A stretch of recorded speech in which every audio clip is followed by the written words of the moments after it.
Well, we are dealing with a cold 18 degrees, cloudy skies, and those winds coming out of the west-northwest at 10 miles per hour.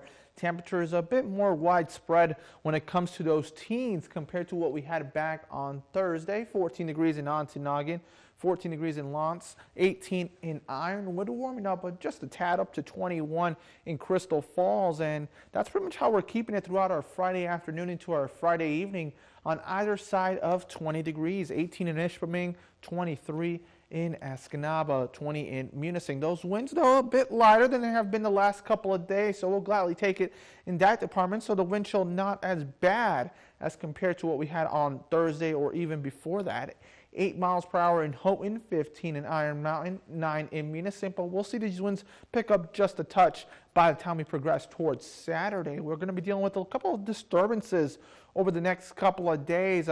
First one will actually be by tonight, and that will continue throughout the day tomorrow, and then we'll break up from that disturbance, and we'll have a little bit of that lake effect return on Sunday before storm number 2 arrives on Monday, and that one will actually make a bit more of an impact when it comes to that Mercury on Tuesday. So first things first, we got to deal with these winter weather advisories. Yes, winter weather advisories, they are in the white and pretty much covering the entire shore along Lake Superior. These will continue at least through tomorrow afternoon. And that will also deal with the fact that we are dealing with both the snow, but also those winds, reducing that visibility. Now, when it comes to how much snowfall further towards the west, we'll see accumulations between 4 to 8 inches. That includes Ironwood all the way up towards Houghton and Ontonagon. Now, further towards the east, that's where we'll see pretty much the bullseye and the targets when it comes to that heavier snow, between 6 to 12 inches. But then further south you go, you improve and you begin to taper off that amount of snowfall down to less than an inch from Manistee and even into Escanaba and into Menominee. So pretty much it's going to be more of a lake effect when it comes to this clipper. It's really going to be the lake that's going to be hit the most throughout the next 24 hours. And we're already beginning to see some of those first impacts as we speak, already into parts of the Ironwood area, more towards Marquette. That's just a little bit more of a light flurry, and then we see that lake effect holding strong coming in from Lake Michigan towards parts of northern lower Michigan, getting close towards the Alpena area. So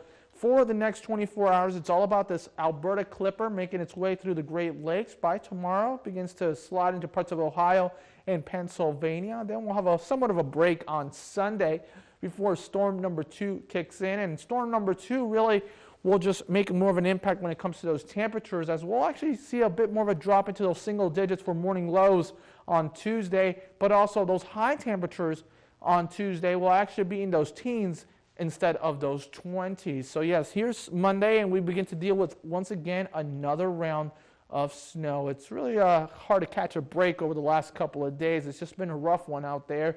Just make sure to slow down and take it easy when traveling. Winds out of the north at 5 to 15 miles per hour. And then we continue to deal with a bit of that patchy blowing snow throughout the day on Saturday, 22 in Iron Mountain, 18 in Houghton. So pretty much a carbon copy of the temperatures that we have today are going to continue throughout the first day of the weekend, and even progressing towards Sunday. No changes when it comes to those temperatures. It's until Tuesday where we see that change.